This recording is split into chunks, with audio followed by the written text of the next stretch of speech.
To begin my film analysis, it would be wise and interesting to first address the problems that arose in the filming process. That is especially important since the idea of failure is a highlighted theme in my films. Now, the first and most iconic problem encountered in the beginning of the course was that of technological failure.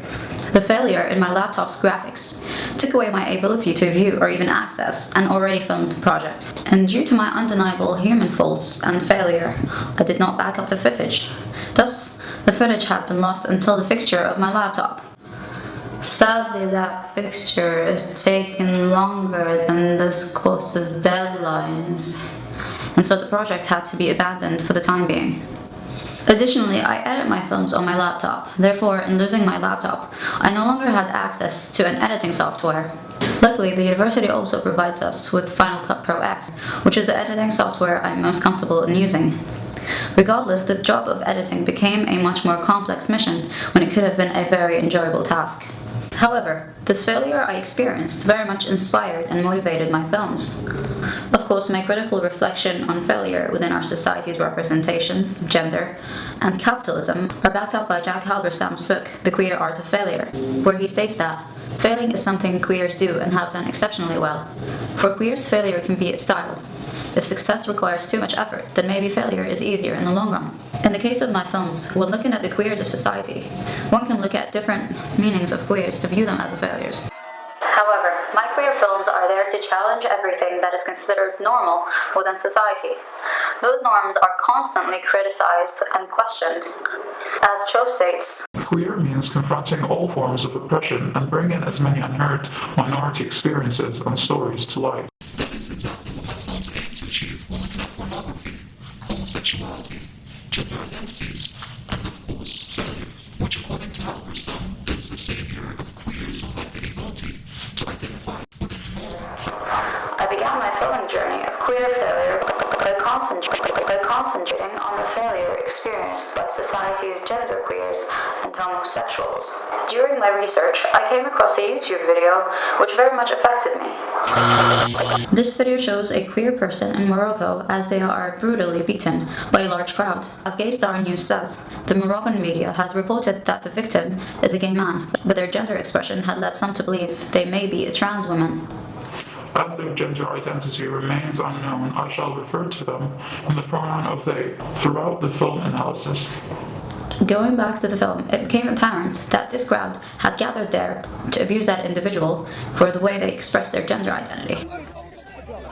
An unfair treatment for those who are not lucky enough to identify within society's privileged norms. For the clear nature of my film addressing a human rights issue, I had to choose the challenge, which states that there shall not be any synchronizations between image and sound. As a filmmaker, I felt limited initially, and so I presented the viewer with an apology message at the beginning of my film. We're sorry. However, I now believe that this limitation guided the construction of a better film, while the restraint of sound could have been a large disadvantage for my film. Instead, it improved it by creating a clear juxtaposition. This juxtaposition had the impressive effect of combining two different scenes into one. Those scenes are those of the unjust LGBTQ+ beatings to the images of a heterosexual couple kissing in Brokeback Mountain. Through a switch in the audio of those very different scenes, the audience get a sense of both environments at the same time. Through this apparent contrast, the audience is left to create links between both footage. Those links guided the audience to question why certain sexualities and gender expressions are acceptable and viewed as a privilege, while others are not. The heterosexual couple are rewarded for sticking to society's favorable sexuality, while the queer persons are punished for not following those unwritten rules. Furthermore, the use of the heterosexual couple in Brokeback Mountain is there to also reference the possible ending of Jack Twist's life, that is, through a hate crime against gays. How his life truly ended in the film remains in doubt. However, many choose to view that ending as merely part of Ennis's imagination, because that is the slightly happier ending, which we are accustomed to in Hollywood. However, my film aimed to look at that possible ending of his life and seeing how it is in fact a very real phenomenon. If viewers choose to ignore the hate crime ending as the real ending of Jack's life, then bringing the ending into the central focus and stating that it is also a factual event, which still takes place, allows the audience to question society's norms and its impact on many lives, specifically queer lives. The film hints to society's unwritten rule on following the norms. For instance, while Jack is having a heterosexual intercourse, he is rewarded with peace. That is contrasted with the reminiscent images that continues to appear of hate crimes against homosexuals and queers. That is what Jack could be facing if he had been having a homosexual intercourse instead.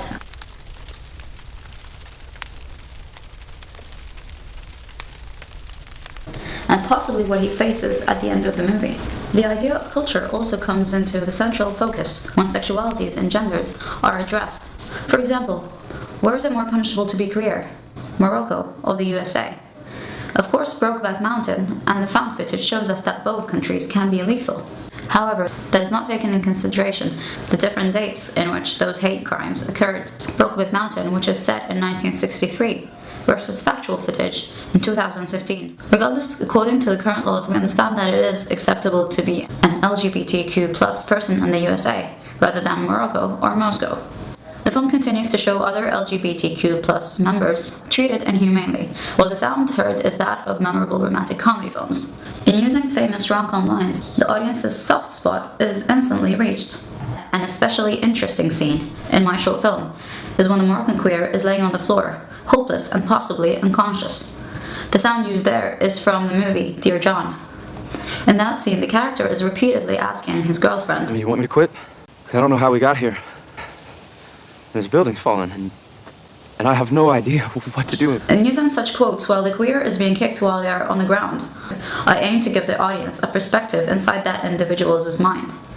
They lay there powerless and unaware of what it is they can do in order to prevent the society from abusing them. The line, "Do you want me to quit?" is there to also highlight their willingness to now let go of expressing their gender freely, just to avoid such inhumane treatments. Through the editing process, and constantly hearing the line, What do you want? What do you want? It's not that simple. What do you I began want? to question the abuser's point of view. Why are such treatments completely justified in their perspective? I then came to the realization that it is all due to one's programming and brainwashing since birth. If a person is told that a certain extremist viewpoint is the norm, then anything else in that person's mind is the extremist viewpoint. Politics and the media have a large impact on what we view as norm. Therefore, in the end of the film, I wanted to reflect my new understanding. To do that, I showed footage of the Holocaust, Barack Obama, and animal killings. That is to reflect that we view the Holocaust and hate crimes as an extremist, unacceptable behavior. Because people like Obama and the media tell us that it is. However, we continue to kill animals in order to consume them, when there are plenty of other options.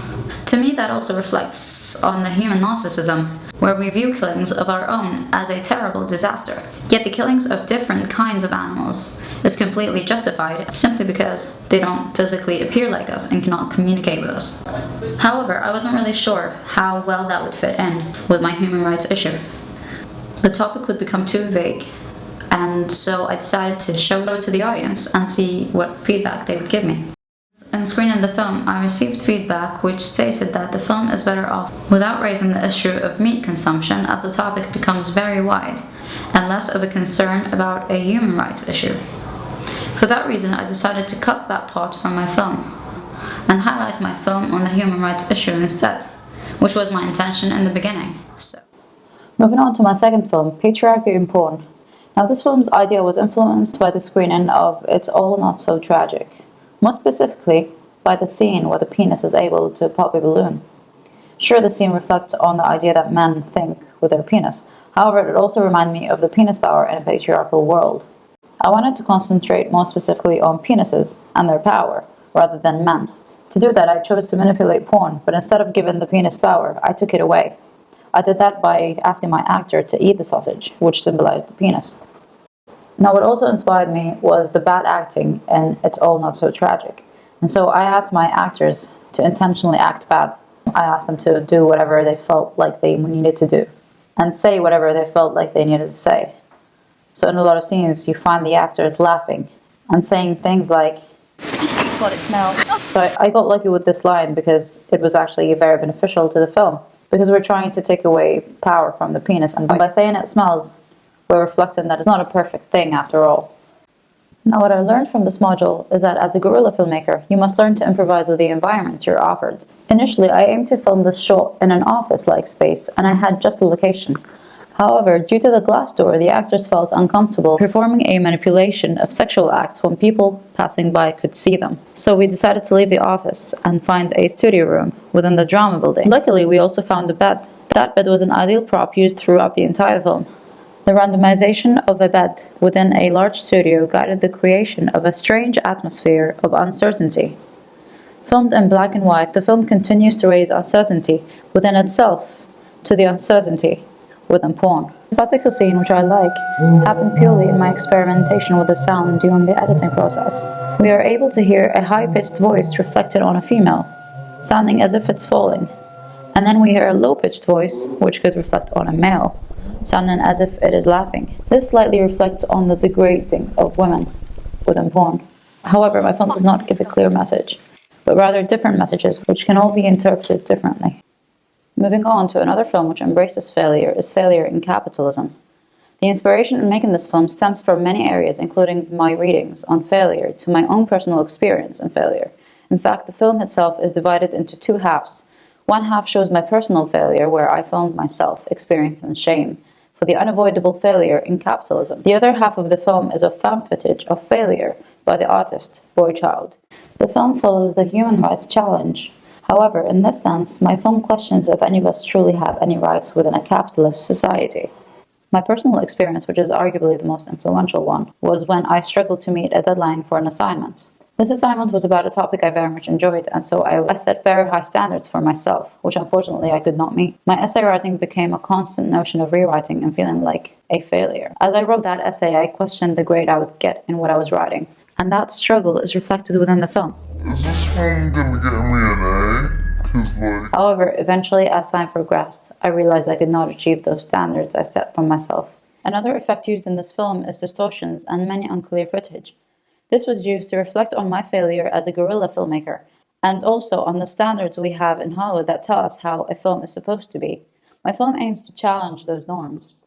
The entirety of the critical reflection was filmed in the style of capitalism and failure, to reflect on that failure in bad films that criticize Hollywood and its normalized standard, and what makes a good film and what makes a bad film.